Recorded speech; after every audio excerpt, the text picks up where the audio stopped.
So this paper aims to offer some remarks on the textual value of the Gothic version of the Pauline Epistles and its transmission. The results presented here derive both from my work on the ECM apparatus, where I have inserted the Gothic readings, and from research conducted as part of the project for a new edition of the Gothic texts. 2 manuscripts, now palimpsest, transmit the Gothic version of the epistle to Galatians and Ephesians.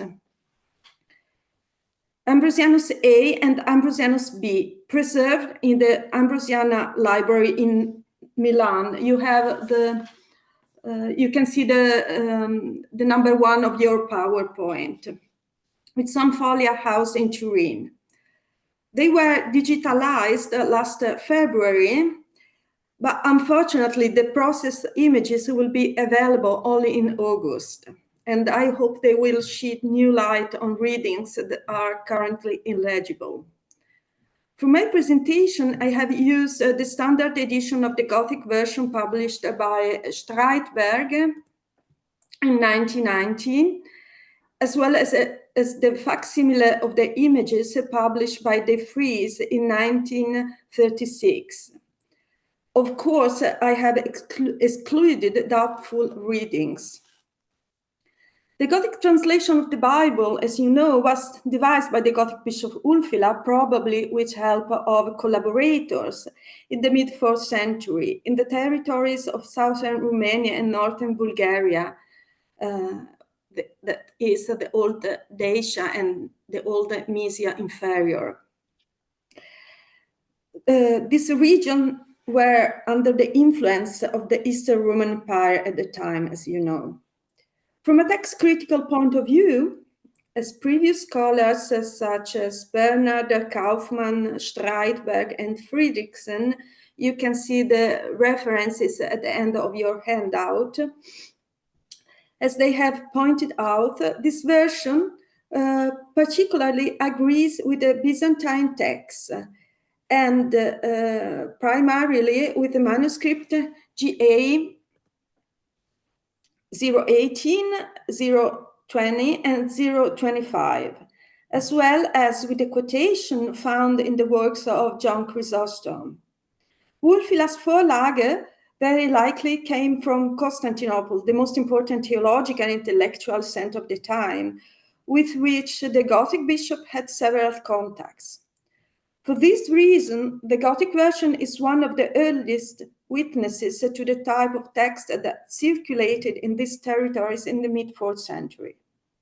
The translation is very literal when there are no variants in the textual tradition. Thus, in most cases, the text of the Greek Vorlage can be reconstructed. In addition to a Greek model, Ulfila may have also consulted one or more Latin translations that circulated in the territory of southern Romania and northern Bulgaria, where Latin-speaking communities were present. The manuscripts Ambrosianus A and B were copied in Ostrogothic Italy and very likely in northern Italy, perhaps Ravenna, Verona, and Milan, during the first third of the first half of the 6th century. That is at least 150 years after Wulfla's translation. The 2 manuscripts diverge from each other in approximately 70 passages. However, most of these differences are due to contextual influences, parallel passages, or simple scribal errors. The variants that are significant from a text critical point of view are relatively few. Shared errors and additions point to a common ancestor, but the relationship is not completely clear, because several verses are transmitted by only one of these 2 manuscripts. It is worth of note that the order of the epistles in these manuscripts is Ephesians and then Galatians. This sequence is highly unusual, unusual and, as far as I know, is attested only in Papyrus 46. Most likely, the direct or indirect ancestor of manuscript A and B arrived in Italy with the Gothic clergy who migrated alongside Theodoric, ruler of the Italian territories from 493. And consequently, the copy of these two manuscripts is to be placed between 493 and 553, that is before the end of the Ostrogothic kingdom in Italy. It is evident that these manuscripts were not produced within the same scribal context. Their scripts, abbreviation systems, and paratextual features differ. In addition, both manuscripts, A in particular, contain a few glosses that appear to have been inserted independently. The main difficulty in analyzing the Gothic text in relation to its role as New Testament witness lies in a fundamental question. Was the Gothic text modified during its brief tradition? Of course, and we know that every text undergoes some changes in the process of copying, but how profound was this change? This is the central question that has long troubled and continues to trouble scholars of the Gothic text. Both manuscript A and B exhibit paratextual features that reflect Latin usage. That is the addition of verbs corresponding to incipit and explicit in the superscription and subscription. In addition, manuscript A also includes details about the location where Paul is said to have composed the letter, as you can see in your handout, number 2. There is the addition of the verb explicit, us tauch. The subscription in B is shorter in comparison with the subscription in A. Considering more generally the text transmitted by both manuscripts, there is a significant number of disagreements, approximately 2/5, from Chrysostom's quotations and from the Byzantine witnesses 018, 020, and 025. These deviations can be categorized into three main types. Three main types. First, the peculiarities of the Gothic version diverging from other traditions. Of course, I have excluded readings that can be attributed to linguistic peculiarities of the Gothic language. Aside from these, the Gothic text exhibits additions that appear to serve an explanatory function. These additions likely originated from glosses that were inserted into the text at some point in the transmission. You can see an example in Galatians 5:20, number 3 of your handout. Here, there is the addition of the word birodinos, slenders, probably suggested by the passage in 2 Corinthians 12:20, psituris moi. It might have probably been a gloss in the margin of the ancestor of the common model of A and B. Then number 2, readings in agreement with some few Greek witnesses. This agreement may reflect the preservation of older readings in Wulfilas text.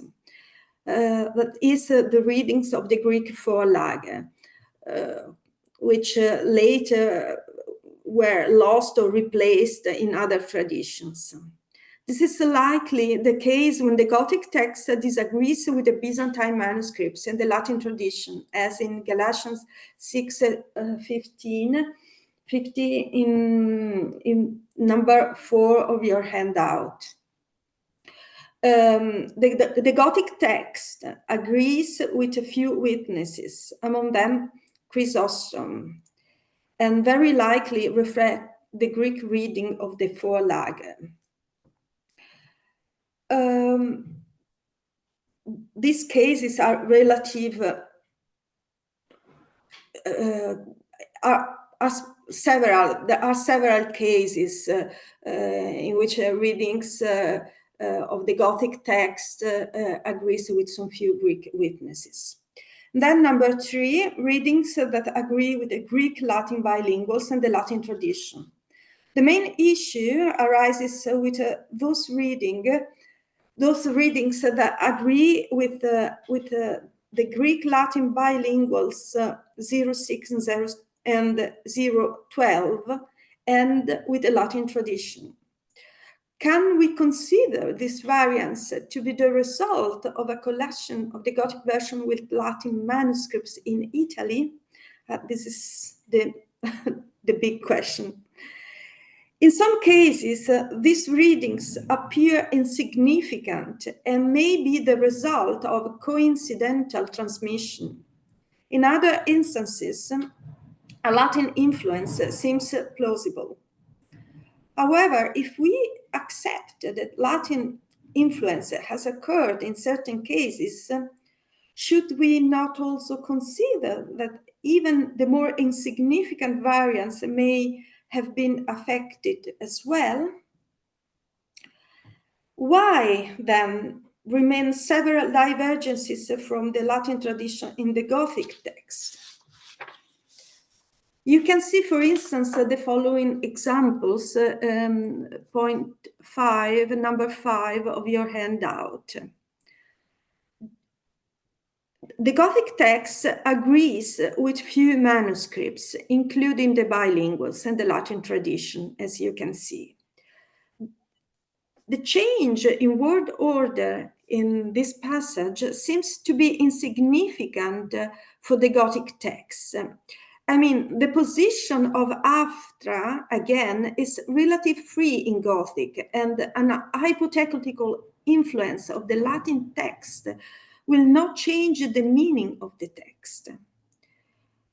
More interesting is the passage in Ephesians 3:21, in your handout, the number 6. Here, manuscript A diverges from manuscript B in the first part, in agreement with the bilinguals, and both diverge from the majority of the tradition in the second part. The reading in B, which agrees with the Byzantine manuscripts, seems to be the original Wulfian reading, I mean the first part, while that in manuscript A seems to be the result of later modification. The complexity of the Gothic tradition is further complicated by the fact that in several instances, only one manuscript survives. In these cases, we cannot be entirely certain that the surviving manuscript faithfully transmits the text of the common ancestor. The most puzzling cases are represented by readings transmitted only by one witness, as I said. You can see the number 7 of your handout. B is lost. And in manuscript A, we have a reading. Sorry, there is an error, not their own in brackets, but his own. Sorry. The Gothic text exhibits a conflation of readings. The reading in brackets seems to derive from a gloss inserted into the text. As you can see, it agrees with Vetus Lastina 75 and 89, in particular with 86. Another example is in Galatians 2:9, A is lost. The Gothic text agrees with the bilinguals and with the Latin tradition in the word order Peter, James, and John. It is worthy of note that this agreement, that the agreement is also with a quotation preserved by the Latin Arian homilies of a Verona manuscript, Hia Collectio Veronensis. Another example is in Galatians 5:30, handout number 9. Here there is the addition of achmins, as in some bilinguals manuscript and few Greek manuscripts, and in the Latin tradition. Another example is the number 10 of your handout, Galatians 5:14. In B, A is lost. Another addition in Swiss, as in the bilinguals and in the Latin tradition. If we consider these readings, or some of them, as part of the original Wulfian text, we must be prepared to accept that they circulate in the Eastern Imperial Christian territories and thus were preserved in the Gothic version. On the other hand, if we accept that these readings were introduced into the Gothic text after its translation and the arrival of the Goths in Italy, we will need to postulate a random revision of Wulfila's work. The issue becomes particularly interesting from a cultural perspective, and a question arises.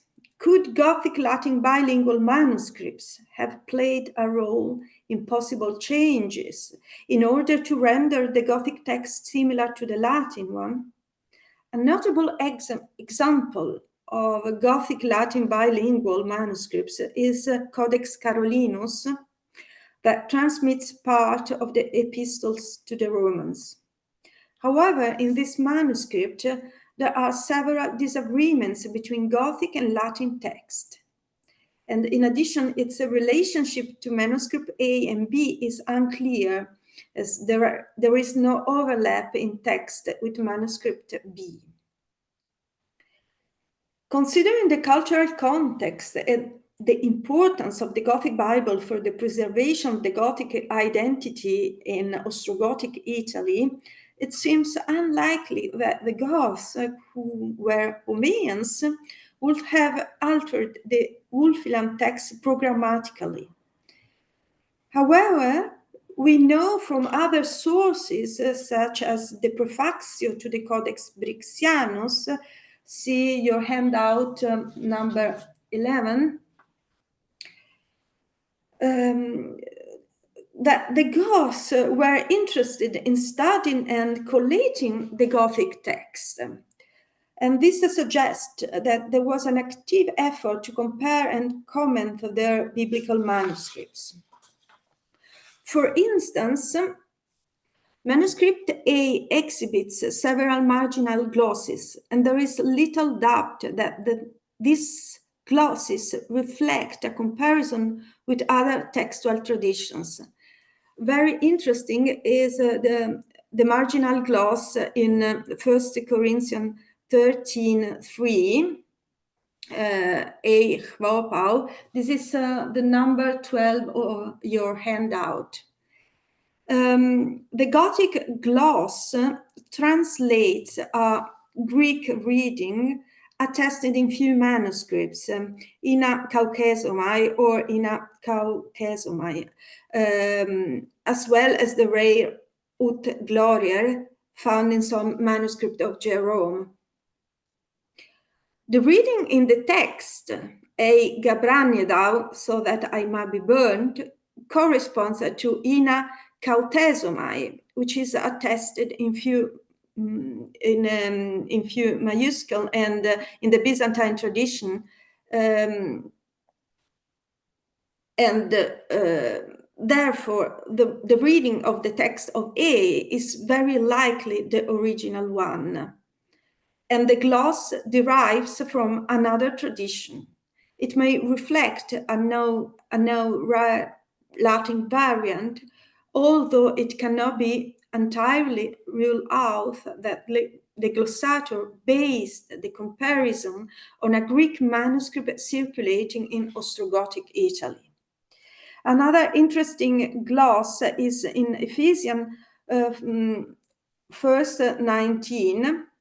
The text transmits in uns for us, while the marginal gloss offers in its Swiss for you, which agrees with the bilingual manuscripts and the Latin tradition. In these passages too, the collection with a different textual tradition is clear. So, to conclude, the transmission history of the Gothic text is largely uncertain, particularly after its arrival to Italy. The text of the Epistles, particularly that transmitted by Codex Ambrosianus A, exhibits a degree of Latin influence, possibly resulting from an unsystematic study and comparison with Latin sources. In any case, given the antiquity of the Gothic manuscript, they offer valuable insight into the textual variants which circulated in northern Italy during the first half of the 6th century. And thank you for your attention.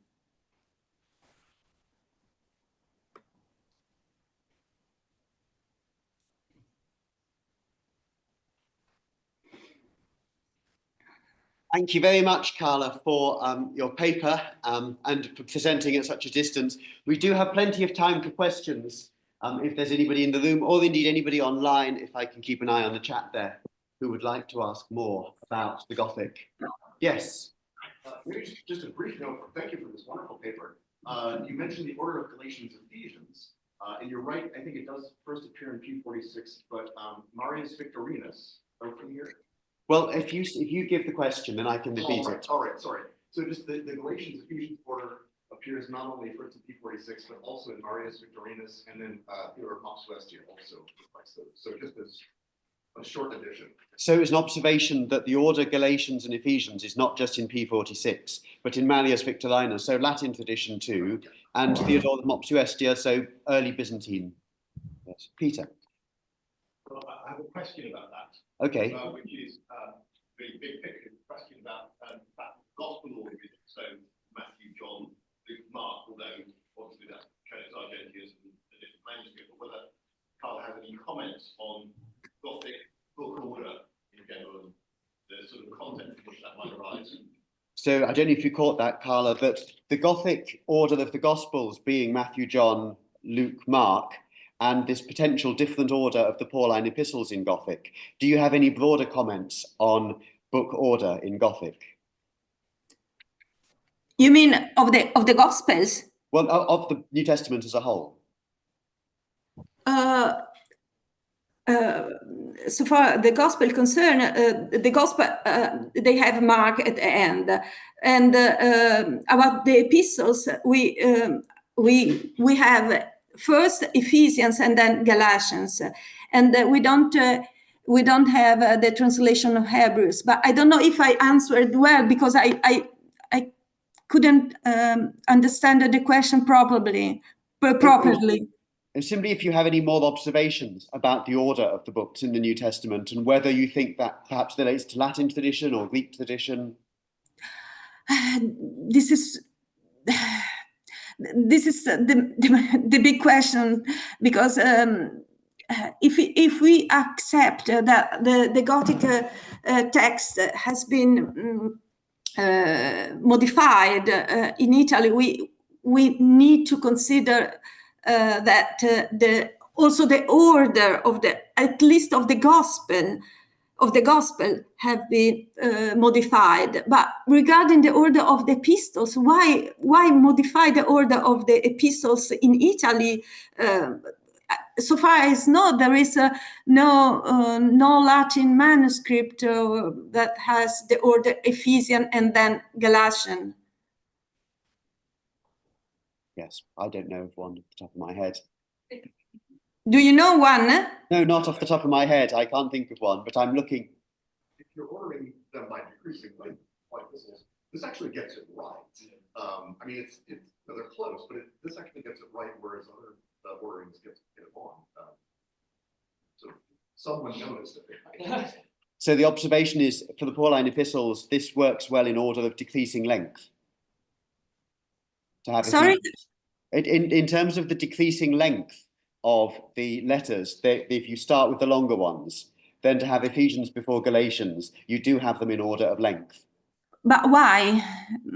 I don't see. I don't see the ratio. Yes. I know the only case in it's a Papyrus 46 with this order, but otherwise I can't explain this order.